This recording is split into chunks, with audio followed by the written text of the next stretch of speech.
上辈子我是真君学博士，主攻云南军种，一睁眼，我竟成了被退会婚的罪臣之女。孟氏女品行不端，赵家不愿同流合污，仅退还婚约，两家再无瓜葛。父亲被捕，母亲病死，自求多福吧。而我被流放云南哀牢山，你以为是让我野外求生，实际上是放虎归山。赵家，看我用菌子卷翻你们！哀牢山北纬24度，野生菌种之资源库，京城天然居酒楼一盘松茸炖鸡售价1两银子，而赵家做的正是粮食生意。退婚书，这笔账慢慢算。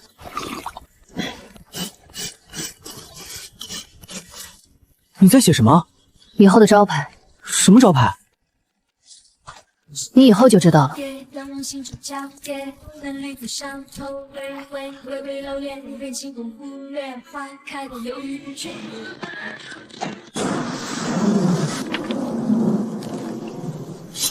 菌丝还在土壤里，已经形成了完整的菌根网络。只要在雨季结束前完成菌种分离，就能在人工机制上接种驯化。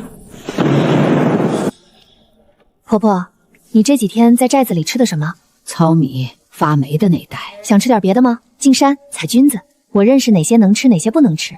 你帮我背筐，回来分你一半。走。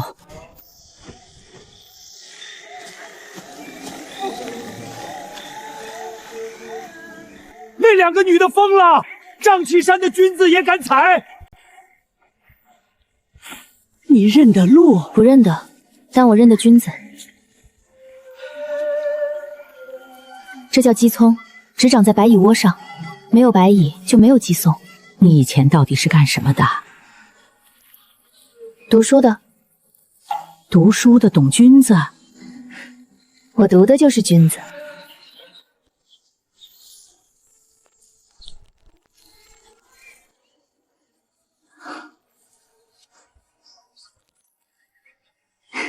够2筐，先回去。你们真的采了？瘴气山上的菌子你们真的采回来了？还没吃，先下山卖，卖完回来给你带盐。留的这些等我回来再吃。有些菌子要煮透，牛肝菌不熟会拉肚子，但不是毒，别怕。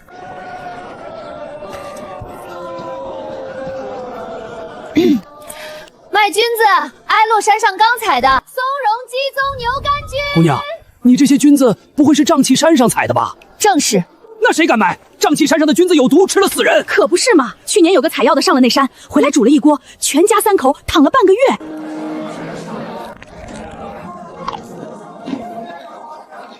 有毒的话，我先死。这松茸是山上采的。别吵，你们闻，买一朵试试。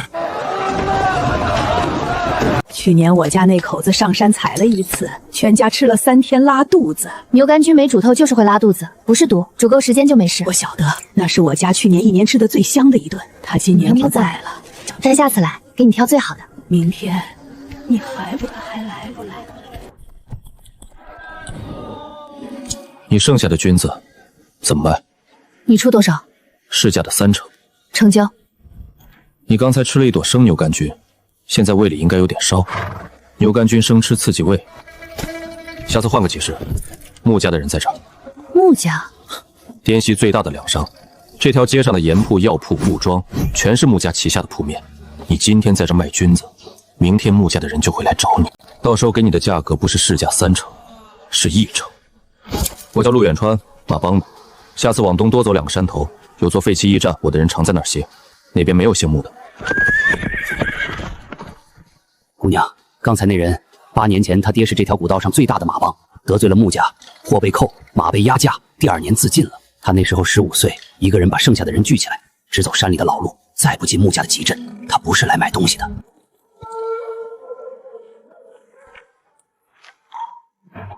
废弃驿站，陆远川。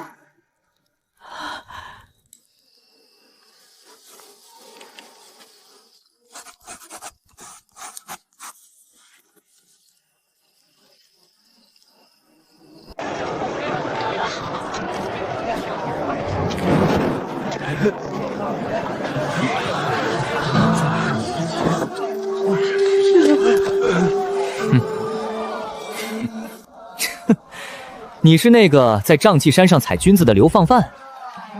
是我。穆家收菌子，以后你采的菌子全部交给我们。松茸1斤10文，鸡雏8文，牛肝菌5文。上次我在这个集市上卖松茸，1朵2文，穆家收1斤，给我10文。这个价格是你定的还是管事定的？哼，你一个流放犯，有10文不错了。这就走了？哼，不急，他下次还得来。这山上只有这一个集市，除非他自己开一条路。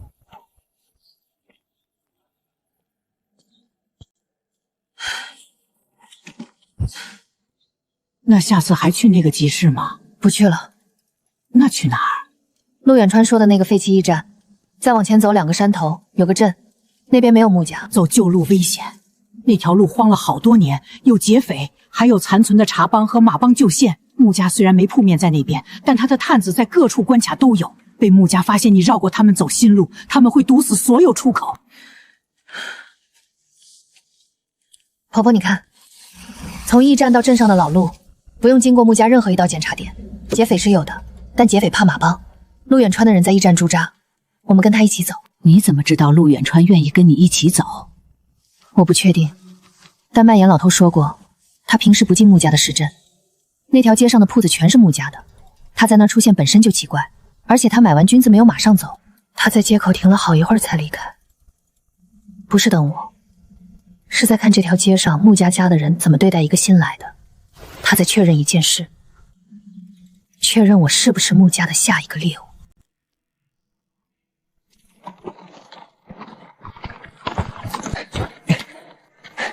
看什么呢？看路。什么路？以后要走的路。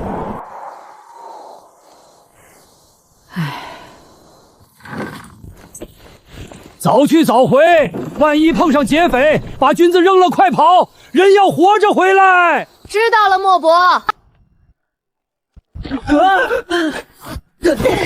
脚踩在石阶边上有青苔的那一面，青苔下面是石土，不会滑。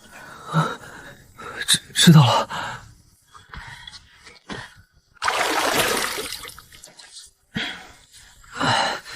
还得走多远？再翻一座山，明天中午能到。你怎么知道那边有集市？陆远川说的，他说他的人在那边歇，有人歇的地方就有路，有路就有镇子。你信他？我信他的马鞭。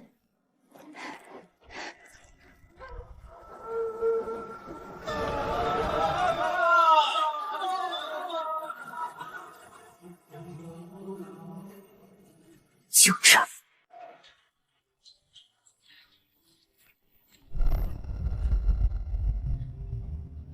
你这松茸干哪儿来的？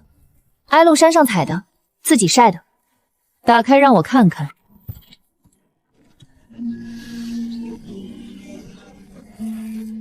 你这批菌子卖给谁了？之前在山脚穆家那个集镇上卖鲜的干货，你是第一个。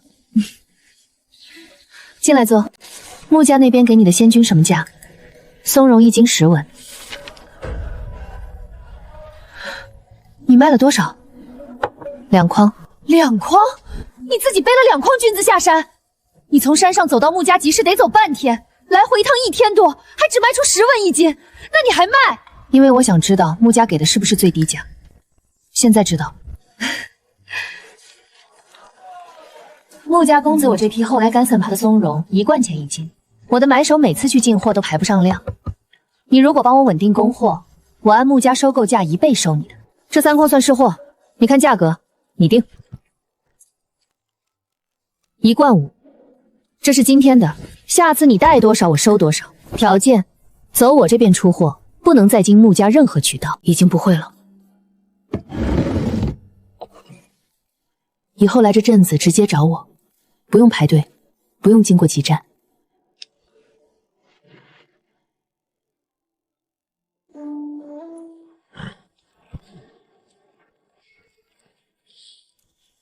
卖掉了。老沈，我父亲给他运过货，他收东西眼光很毒，能一次收你3筐，说明你品质过了他的关。你不用再走穆家那条路了。不走了，以后都走这边。沈清潭说每次来直接找他，不用经过穆家任何一个检查点。他说的没错，从这边到镇上我走过无数趟。以后你运君子，我马队顺路帮你们带，君家不收。我用你第一批卖君子的钱换你一句承诺，以后你的君子只走我这条线。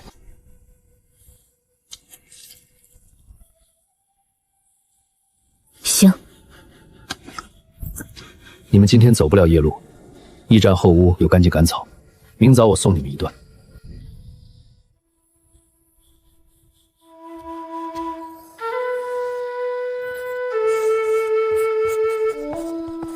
旧商路一通，通往路基。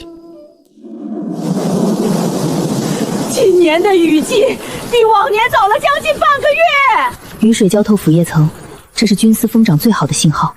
整个哀牢山就是一个天然军种培养室。雨这么大，山路不好走。雨越大，菌子越多。松茸在雨后第3天铺土，鸡髄在白蚁窝吸水之后猛长。错过这半个月，整个雨季就浪费了。这片腐叶下有松茸，那棵倒木旁有干巴菌，那个白蚁窝附近有鸡枞。松茸菌盖没打开的不准采，鸡枞根部带着腐木渣的要刮干净再进筐。这味道比我在老家过年蒸腊肉还香。500多斤干菌，按上次沈掌柜给的价，够寨里吃好几年。雨季路烂，旧商路有一段被雨水冲松了。我昨天填了几块碎石，能走。马帮的人帮着搬石头，不算一个人。上次孙婆婆说寨里缺盐，里面是几块新烙的粗面饼和一包粗盐。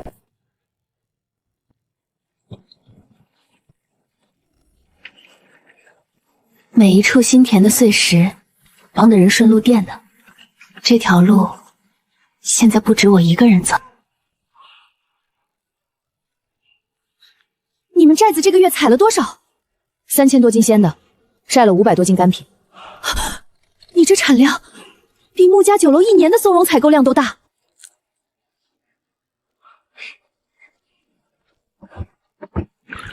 有个买家不是镇上的人，边关驻军的活法管事，上个月路过我这里，看到了你上次那批干货，他今天下午过来看货。如果品质过关，以后驻军每个月固定采购干菌，不是一批，是常年。我把整个干货铺的信用压在你的第一批菌子上了，现在信用要变成合同了。你们这菌子是用什么筛的？竹筛，通风亮价，没熏瘤。其他家熏瘤保鲜，你为什么不熏？熏了瘤菌肉会变酸，炖汤不鲜。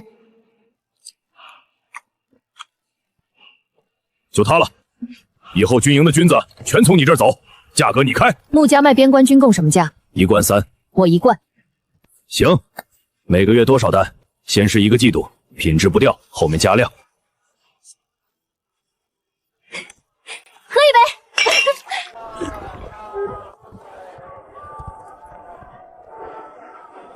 穆家酒楼子的菌子，老子吃了几年，最近几个月越吃越不对劲儿，闻着一股硫磺味儿。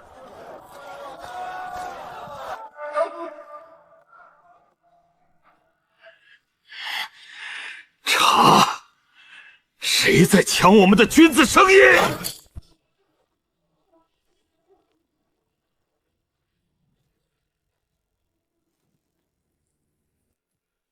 上次跟你说了，敢接他的菌子，以后穆家不攻击你。你以为我开玩笑？从下个月起，你铺子里所有干货的穆家渠道全部断掉，盐、糖、药材一样不留。不供就不供，他的菌子比你穆家的干度够，价还公道。你断我的盐，我去别家买。滇西不是只有你穆家一家盐商。哼。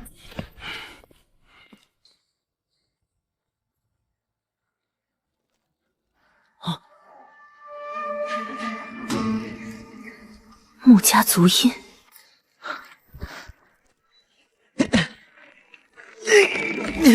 他们用骡子拖的，人推不动。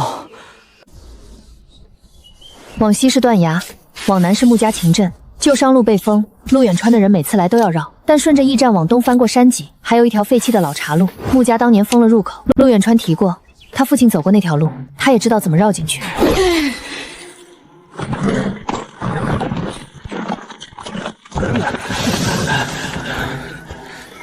前面有座老石桥，桥面塌了一半，绕左，有条浅溪能趟过去。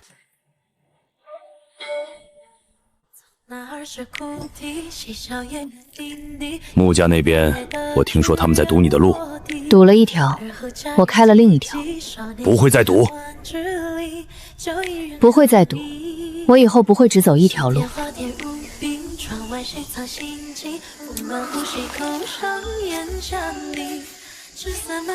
你以前在书上读的，君子要跟白蚁一起长。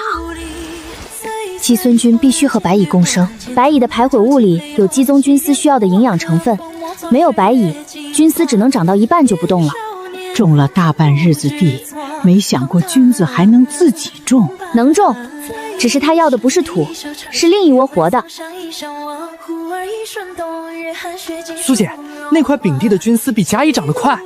我知道，丙地的 pH 值最接近俺蚁窝，乙偏碱，菌丝推得慢。那甲呢？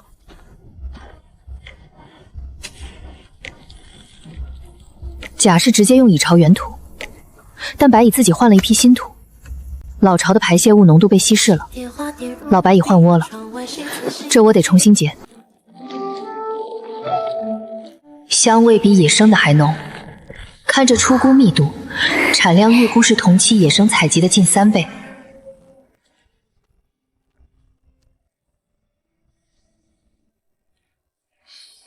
你说能种出菌子，我本来只当你是想试试，你现在告诉我，这批能出多少？丙字号试验地，这块地往后每年雨季能出野生3倍，后面其他试验地调整配比，能更快跟上。我这回不是来收货的，我把我的铺子押给你，这批人工激素出运费送到金银城最好的酒楼去试菜，卖得动你就赢了。卖不动，我认赔。这批能种的话，以后不用看天吃饭。我想把这条线加到马帮常驻路线上，不再走单趟。你不是人工军，以后不止这批。量大了，马队要单独排班，我分得出人手。京城那趟远，到了大人那边要问军援，别一个人去。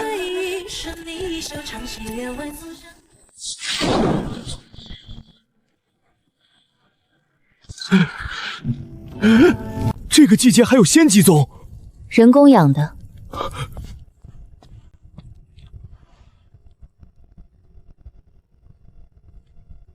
野生的姬宗怎么可能人工养？你闻，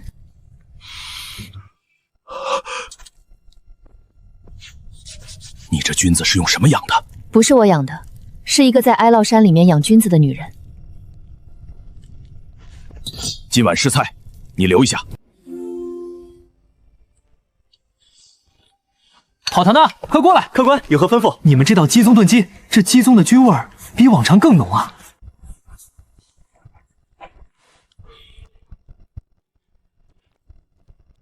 京城不止我一家酒楼会问，下次我追加之前，你把品牌名字想好。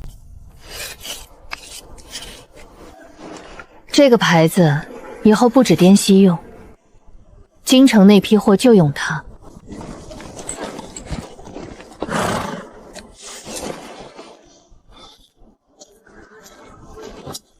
这是什么？我爹的最后一次处置，死前2个月，被穆家压价压到马料都买不起。这批价我可以兑进你的军供合同里面。人工军现在量大了，只要定价能守住底线，以后像你爹那样的马帮队就不会再被压。人工鸡枞已在本店连续试用1个月，客满无退，每月固定送若干斤到京城，运费我出。军源品牌注明云南哀牢山，下次单子签正式供货函。你怎么知道鸡枞要长在白蚁窝上？因为鸡枞菌和白蚁是共生关系，没有白蚁就没有鸡枞。你知道这个，那你应该知道，穆家酒楼最有名的松茸炖鸡，用的是你的菌子。你是穆家的人，穆秋桐，穆家2房。穆家大房那套压价的套路用不了多久了，你的菌子已经从滇西卖到了京城，镇管事的军购合同签了全年，周大厨的采购单我也在账房那边看到。你不需要穆家，你来找我是想让我反过来帮你们二房，不是帮，是合作。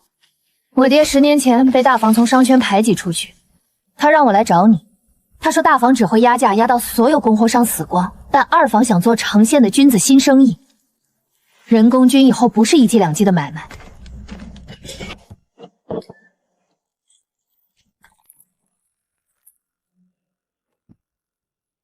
你没当场签，你也没指望我当场签。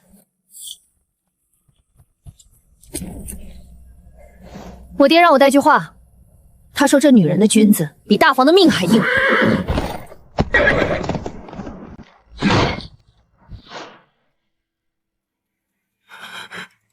盯紧他！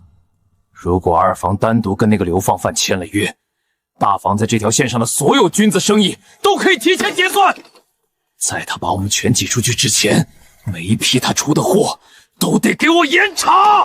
既然他非要断我穆家的财路，就在半夜动手，别走新路，绕那条废弃的旧商路摸上去，用桐油给我烧得干干净净。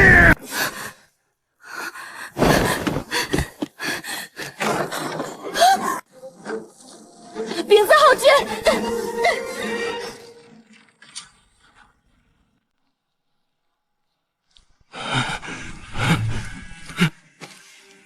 拿去换钱，买新军种。婆婆，这是你的嫁妆。嫁妆是给要成亲的人留的，我没有要成亲的人了，你还要建新军谱。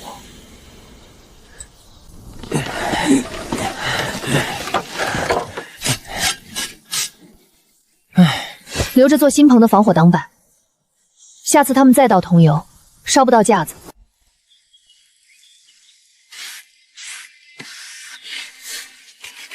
隔间墙体用新烂火土拌旧棚台片片碎料。隔间那道墙要留风口。军司怕闷，我已经在侧墙标了位置。风口朝东，这边雨季西风大，潮汐会把雨打进来。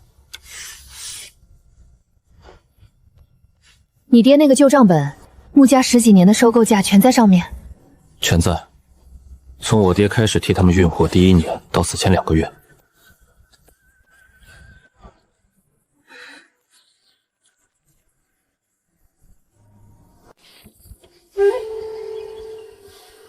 穆家压你爹的价不是压一时，是压了几10年。他把你的君子供货价和我这边的人工军出货量对起来，以后你马帮队替代穆家做军工运输，穆家不会再压到你了。我爹当年把我们马帮队的名字写在账本第1页，他以为名字只要写上了，穆家就会认得他。穆家认得他的名字，只是不在乎。现在在乎了。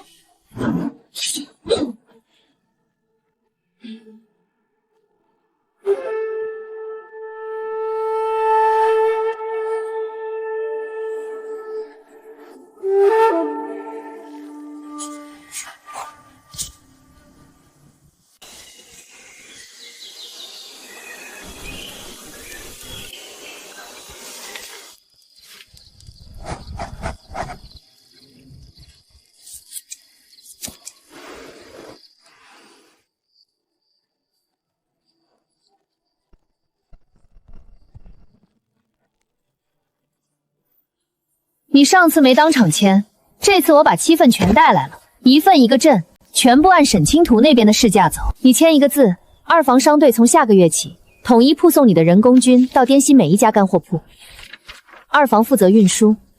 人手不够，7镇全铺量太大，光我们这几个人采不够，我需要在滇西各镇设采收点。你二房的铺子能不能兼做先军收购转运站？二房在各镇的干货铺后面都带一个小院子，原本是堆货用的。院子现成的，亮家和竹筛你们这边出规格，我让各铺照做。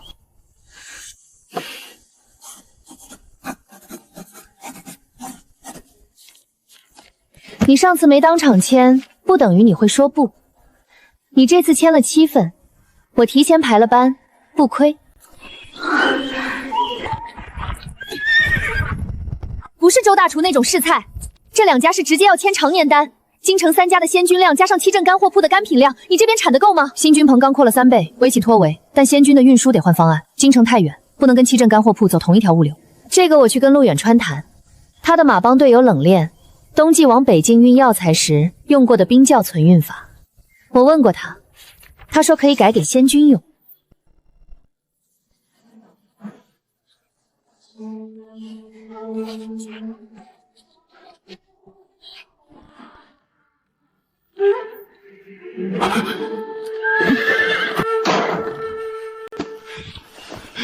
备马去京城公布。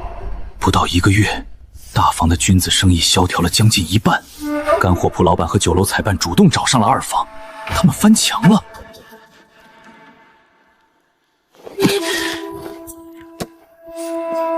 当时应该把他爹的案子办得再久一天，让他没有机会回到这里。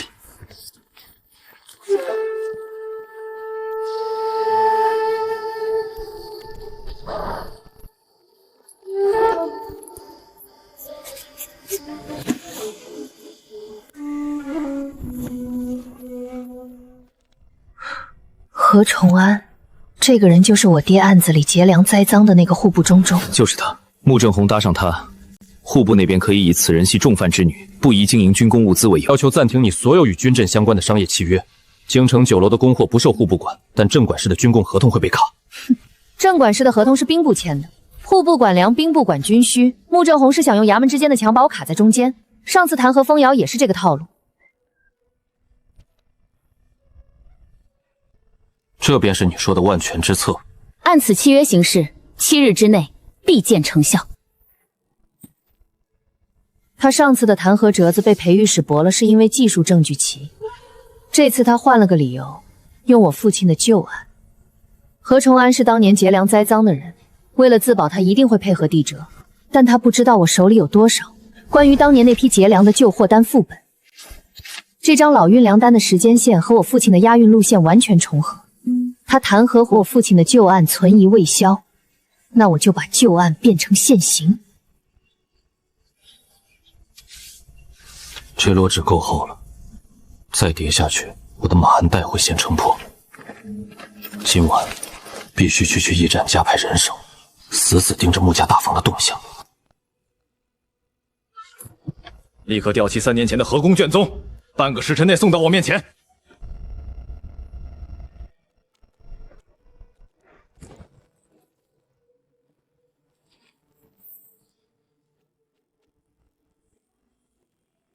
朝廷新制，以后所有边镇军粮里必须配干菌，每10米配若干两干菌，不是一家关口，是全国所有边军。户部已经把第1批采购额度发到兵部了。户部列了好几家备选军商，其中有一行写的是你的编号哀牢山寨。我在兵部核查了3遍才来找你。产能不够，我现在所有试验地加上新军棚的产量，只能覆盖滇西7镇加京城3家常年单，全国边军至少要再扩几倍规模。你需要助手，你需要人。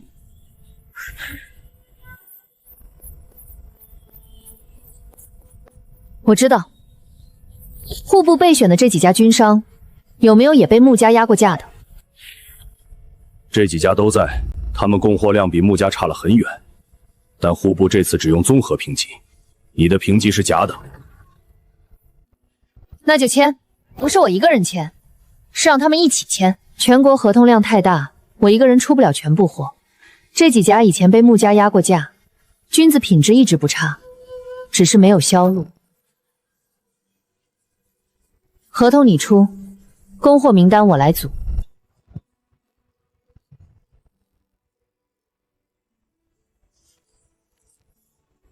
他们知道你在组供货联盟，托我问你，能不能带他们一起进全国合同？你帮我去回话，不接受再压价，再压没有合同，只有联盟条款。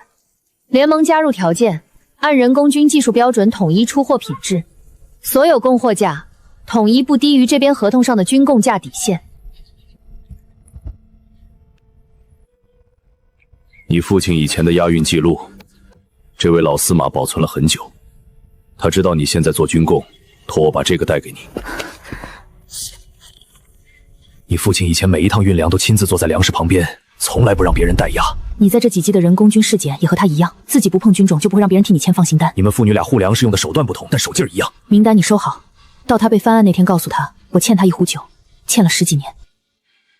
粮草到边，本官亲押，任何人不得截留。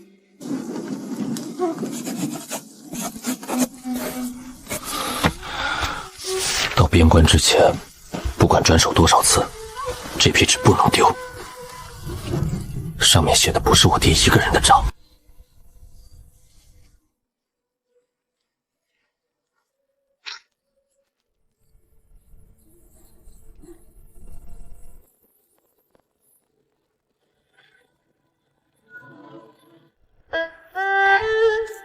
路上饿了就吃，别饿着自己。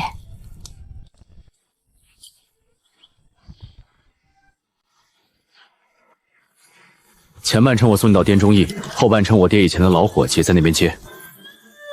他认得户部仓库的点验流程，正时已经提前到了京城，等着验货。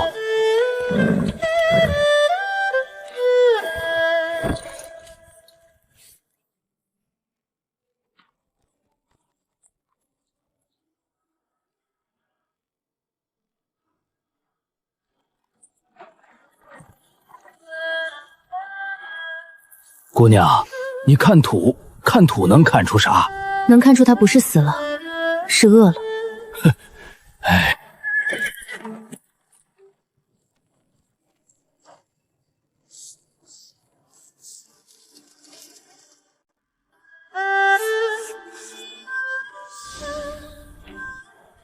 大局，10年内北方无需南粮北运，是你写的？是。明天面圣，户部已经把提纲递上去了。陛下昨天在朝堂上念了那句话。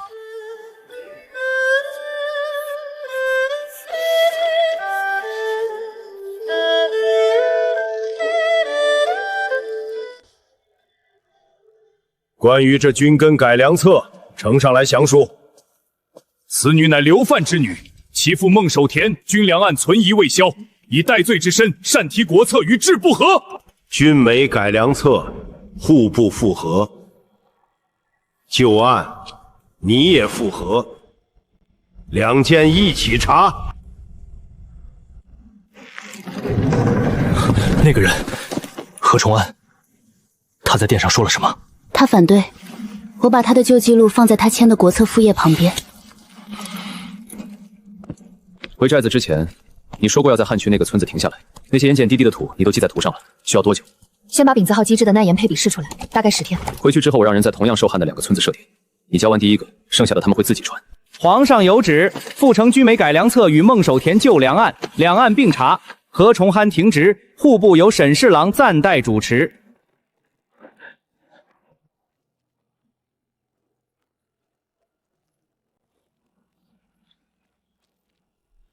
当年亲眼见过孟守田押粮的老兵卒口述，孟大人从不让人代押。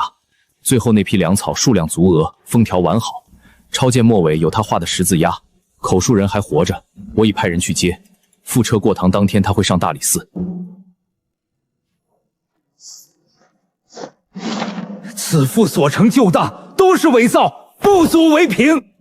老子亲手搬上去的那批粮草，满车满箱，封条一个没破。孟大人怕粮食在车上颠坏了，每辆运粮车脚上都垫了他自己被子里的棉花，到了你嘴里变成了粮草未达。你那张嘴是吃过人肉的。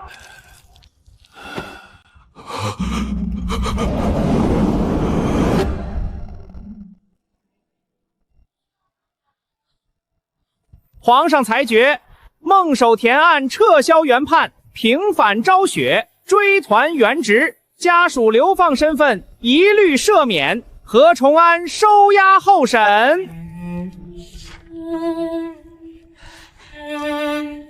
追复原职，家属流放身份一律赦免。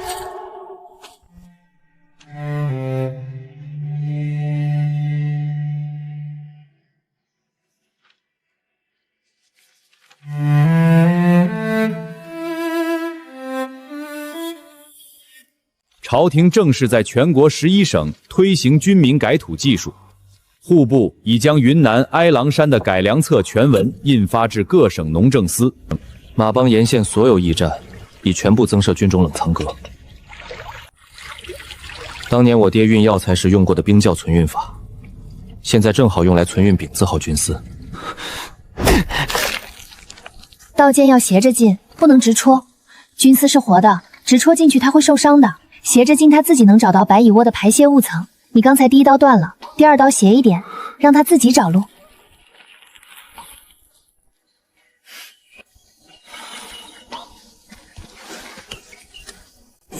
照着这条线的角度。苏姐，这条斜线在你那个丙字号试验地画了多久？我画了好几个月，你是今天第2个画对的人，比我自己初学快了不少。你把2房商队的1号专门写在备注栏，大房会在运输环节截获，这次不会再让他们有机会旁听种种。大房不剩几个铺子了，但穆正虎本人最近在京城，何崇安下狱之后，他一直在活中。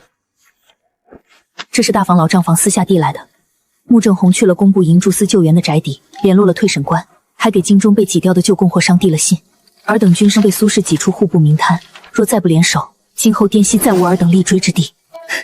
他在串联那些被我挤出名单的旧军商，对，他打算让他们反咬不咬质量，咬什么流贩之女以军商之名私结商帮，垄断供货渠道，和上次弹劾是同一套话，只是这次换了一批人签字，让其他军商签字。但我还干冲司就要在牢里，我弹劾的我已经有反向的证据，你要把这些证据送进京搜，他会自己来要。他叫那些军商签字，签一个字就是当年我爹被压价那页纸的重量。那些军商不知道签字代表什么，他们很快就知道了。苏姐，这菌子在我们那边的盐碱地也能长出来吗？先把土里的菌根接回去，接回去之后，菌子自己会找路。你刚才那刀斜着进的，和菌丝找路的方向一样。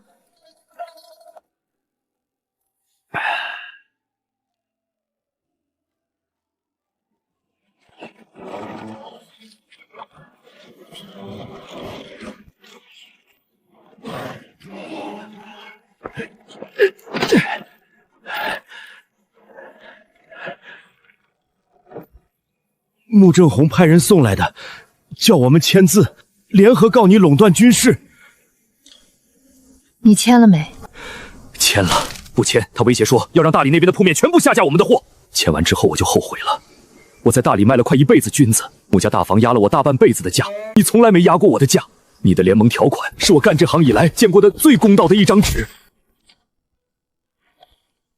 穆正红说的被挤出户部名册，你们知道户部这份名册的来历吗？是啊。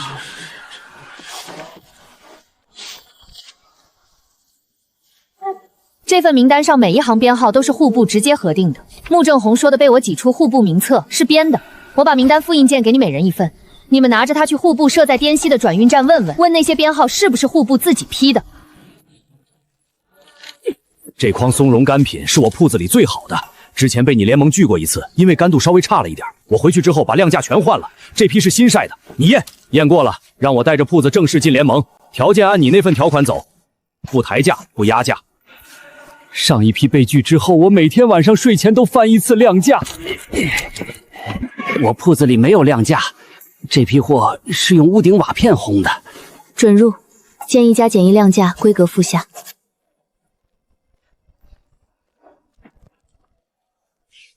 比上一批干度好了不少。上次验货那次你也在？在。你上次的松茸我亲手验的，干度差一档。我当时跟你说了要多晒几个时辰。这次多晒了。我那批量价换成了你上次带样品筐来的那种双层竹筛，透风比单层筛匀。你找灭匠定的？找的沈清台。他说你认识一个灭匠，手艺好，人在哀郎山。他们补这些撕掉的信干什么？留着，以后再有像穆正红这样的人来找他们签字，他们可以摊开这封信，被撕过的纸比新纸有分量。范老伯用缝面条的手艺补他撕掉的东西，他只是把事实又放回了纸上。你爹的旧账，我爹那页也已经被压价压碎了，现在也还没完全补回来。但你这次联盟里进来的每一个老军商，都在替他们补自己的被撕过的纸。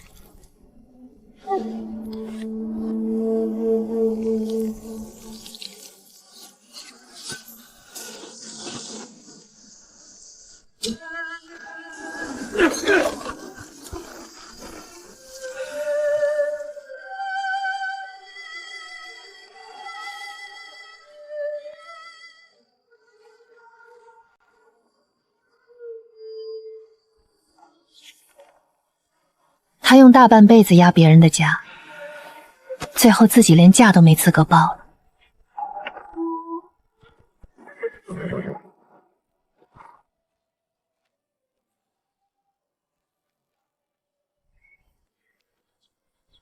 大房没了，这把钥匙是最后一个大房账房交给我的。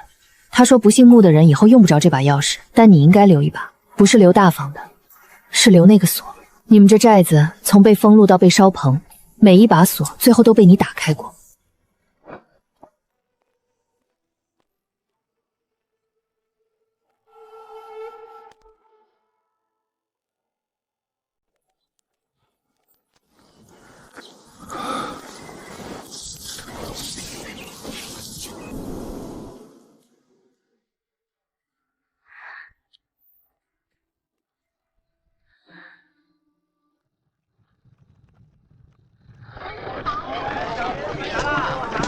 所有供货价不低于军购合同底线，任何人不得压价。种种技术向所有联盟成员开放，不再独家。马帮运输统一调度，不再让任何一个军商因为运不出去而被中间商压死。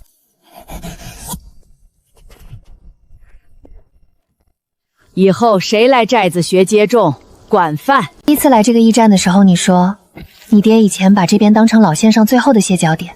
是，他每次走到这里就在这口枯井旁边卸货，井里那时候还有水。现在井里有军种，你爹以前歇脚的地方，现在是他的歇脚点，也是其他人的。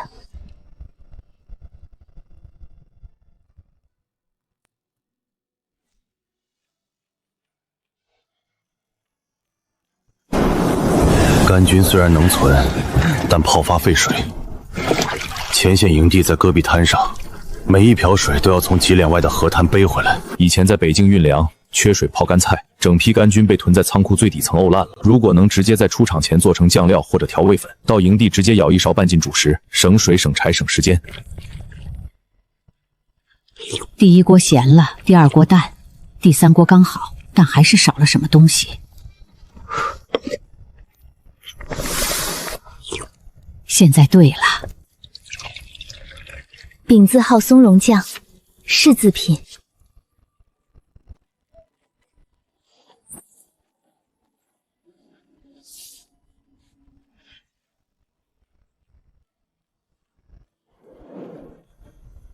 边关适用反快，酱体稳定，开罐后存期够长，口感与干菌泡发无异。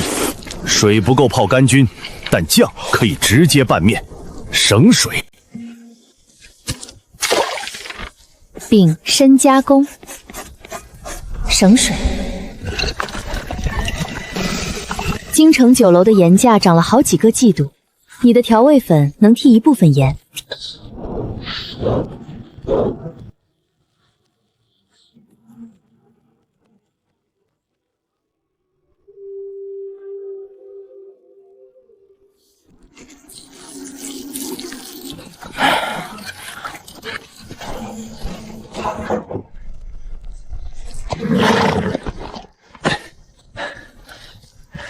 不是饼字号的军种，是汉区本地野生军丝自己回来的。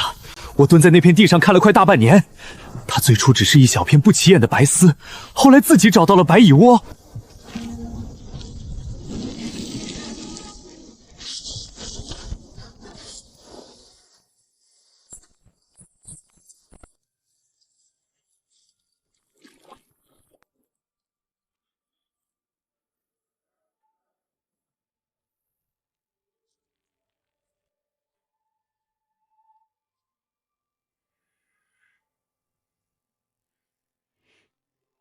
红壤捏在手里是润的，有团粒结构，能感觉到菌丝曾经活过的痕迹。但这天山砂是散的，搓在指尖上几乎感觉不到粘性。每一粒沙都在掌心各自为政，极淡的碱味，有机质几乎为零。汉区是军美断裂后土壤开始退化，但这天山砂是军美从未生长过。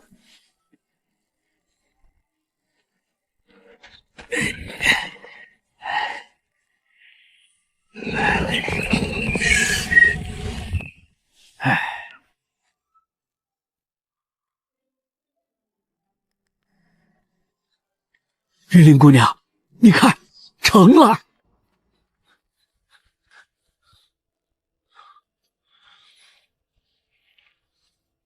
天山脚下的边镇用水比哀洛山更紧张，军种冷藏窖得换方案，不能用溪水，那边溪水是季节性的。我在旧遗图上找到这条旧渠线。天山南路夏季融雪水流引到边镇外围，落差构作主教的循环冷井。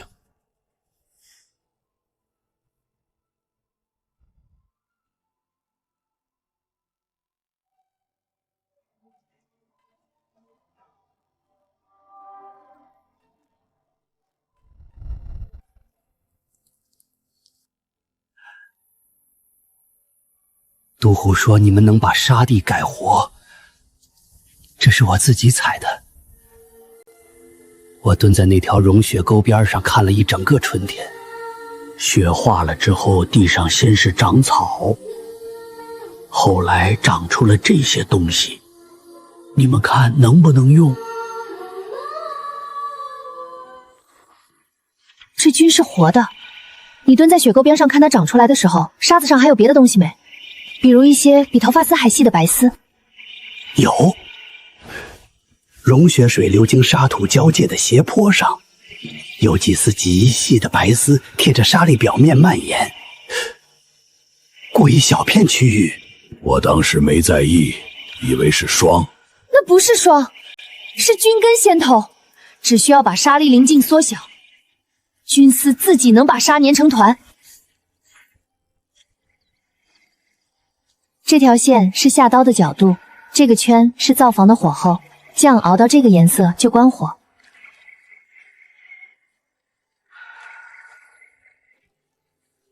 哈哈，我年轻时候赶夜路走惯了，半夜醒得比白天准，种种冷藏窖的夜班值守我来干。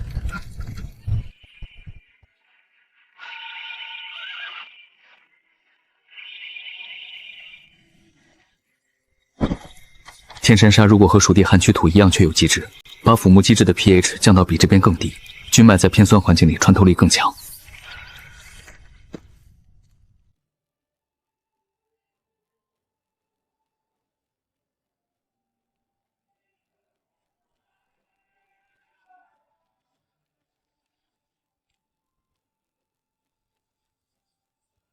渠还在，渠墩基础没坏，到了那边先把冷井钉在渠旁。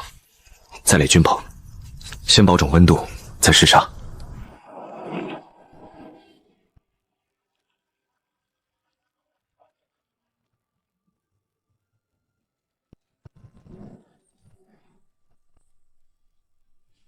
郑军旭，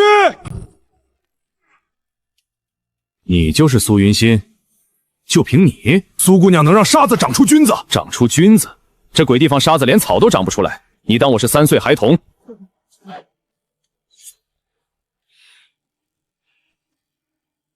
沙子不是不长东西，是你们没给它配对的菌杯。你捏那些白丝就是菌杯先头，已经在沙砾之间铺了一条小路。这些白丝是去年冬天之后才有的，之前没有过。之前是因为雪水温度太低，菌根本下不去。去年冬天气候偏暖，融雪温度刚好能让菌丝从岩石缝里钻出来，钻到沙层边缘又停住了。去年冬天确实比往年热，我当时还跟老郑说，今年雪化的早。雪化的早是菌丝能启动的第一道信号，你的菌酶已经自己铺到了沟边，缺的只是下一步，把有机质填进沙砾间隙，让它继续往里长。你要多少地？先给我1丈见方的沙坡，靠近融雪沟。1丈能干啥？够了。菌美不是靠面积，是靠它自己在沙砾之间找路。我替它开个头。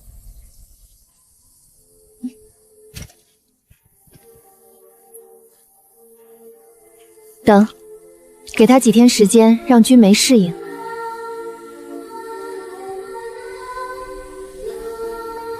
这白丝是活的，它在自己找路。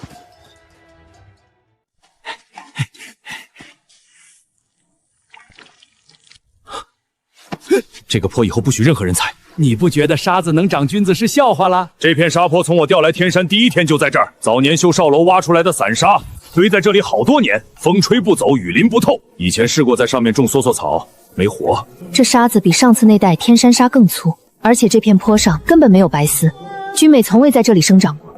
这片坡离融雪沟太远，雪水渗不到基底，就算菌美先头来过，也会被沙砾之间的高温晒死。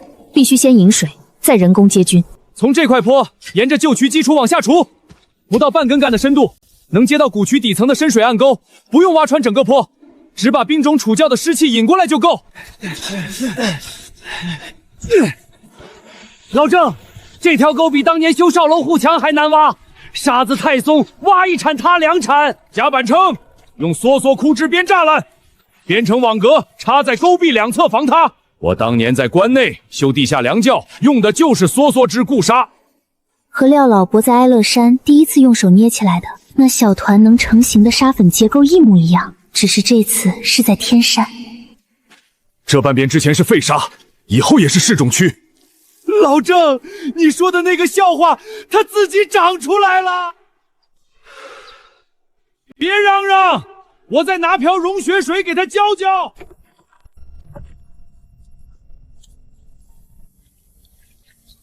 天山这批菌埋和丙字号最初的哀牢山白蚁共生菌丝完全不同，它们不需要白蚁窝，只需要融雪水、酸性浮木末和沙粒被粘成团之后的微孔性。这一次不是从断掉的地方接回去，白丝自己画出了一道极其生机勃勃的斜线。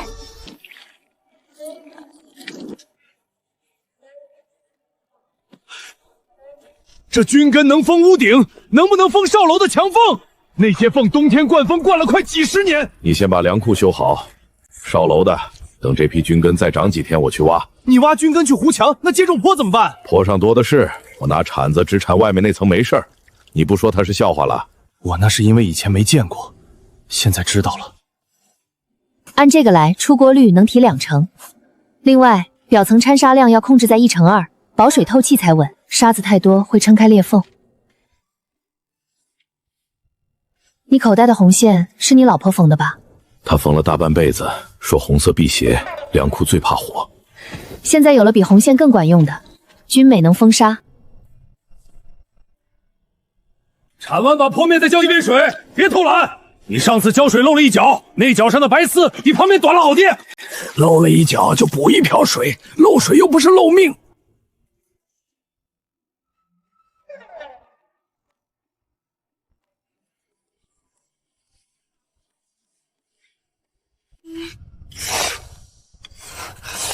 你画的是天山？是，我不识字，但我认得他的样子。我一个人在沟边蹲了一整个春天，每天就看着雪峰的这个角度。一个人用字认路，一个人用画认菌，隔了大半个大梁的版图，同样的老手。无以共生型，菌根附着力中等，适应沙质机制，可推广至戈壁边缘同类沙地。蜀中花椒籽比云南的更小更麻，磨出来之后拌进菌菇酱里，后味更长。新闸板加了弹簧钢片。上次在哀牢山驿站，你画斜线那只炭笔底下压着的旧采购单上记过这种闸板的规格。今天这口井用的是同一批设计，青石板底下的菌根把沙粒粘实之后，闸基不会松，以后上游来水再大都不会塌。你还记得那张采购单的规格？记得，每一张都记得。老叔，你那个笑把沙子封住了，哨楼够不够也糊一遍。从哀洛山的溪水青石板到天山旧渠的融雪落差，同一套冰药存运法，同一个原理。菌闷不在乎温度从南方的凉变成北方的冷，它在乎的是沙粒之间有没有空隙能插进去。丙字号第一管菌丝在沙粒间隙找到了不需要白蚁也能活的微冲信，我自己也是从这封退婚信一路走到了这里。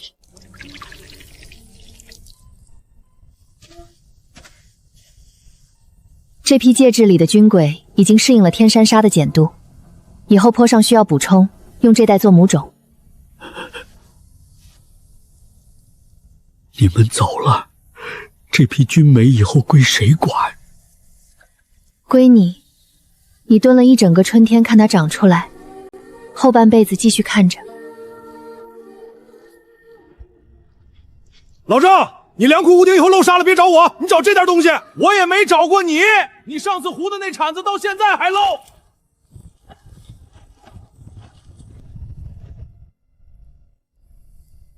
师傅，这袋新菌丝比丙字号小，但结构完整。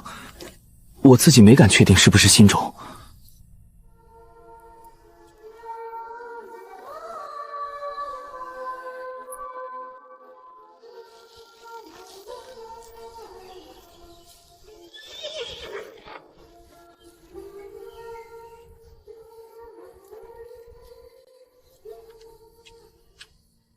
收了。这口沫以前只能推干菌，现在能推沙子、花椒、调味的菌饼。你什么时候让他磨一次天山石头？你把天山石头带下来，我就让他磨。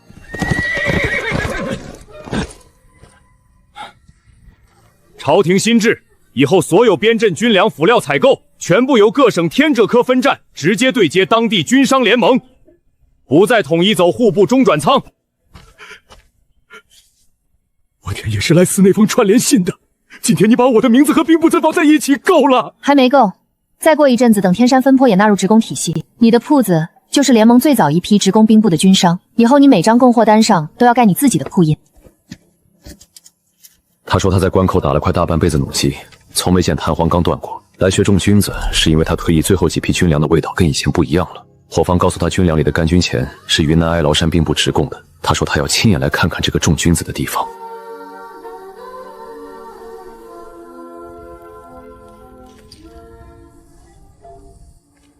你还记得那天第一筐菌子，孙婆婆跟我2个人背下山，半路上婆婆的背篓底漏了，松茸从面条缝里往外掉，她一边走一边骂这群编米条的人偷工减料，骂完之后把菌子一个一个捡回来。记得，那天是我第一次在那个集市上见到你，你蹲在地上给卖盐老头生吃牛肝菌。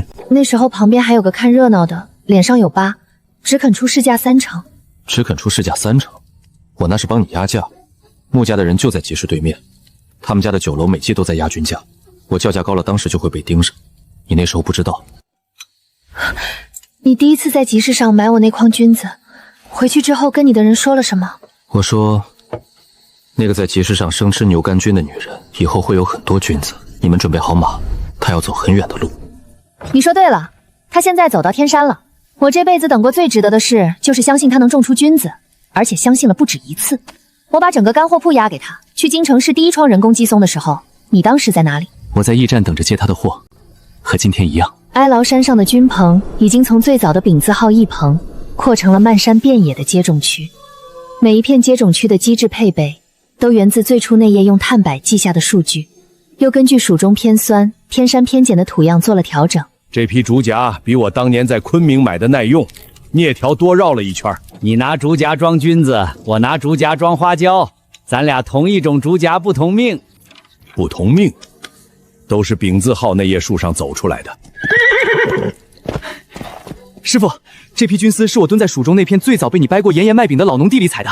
他田里现在的麦子能收成了，比旱灾之前还密。他自己留了一把麦穗挂在门框上，跟寨子门框那行炭笔字差不多。天山那边老戍族寄来的箭报，他不识字，但他画的太阳下山方向和哀洛山寨造房烟囱位置是顺着同一条旧驿路。他从天山看过来，我从寨子看过去。这天傍晚是1年1度不用赶货的日子，各分站都在自己的铺子里做了一顿饭，托驿站把照片和菌样寄了过来。婆婆，这锅汤里放了多少种菌子？6种。范老伯的大理松柔，廖老伯的瓦片干鸡枞，蜀中那带旱地野菇，天山老叔的灰白菇，丙字号今早采的鲜鸡枞，还有一种是你刚才剥蒜时顺手扔进去的那朵干牛肝菌。你看见了？汤好了没？我在门外闻了好久了。快了，你先把碗端出去，每人1碗，自己舀。每碗舀多少？你爱舀多少舀多少，今晚不限量。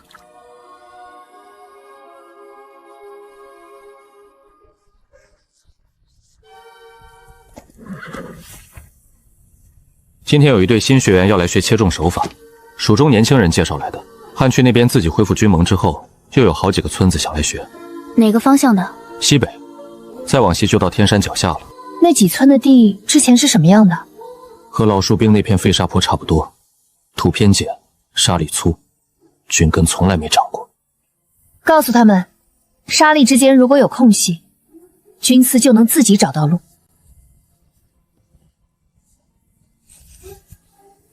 刀尖要斜着进，不能直戳。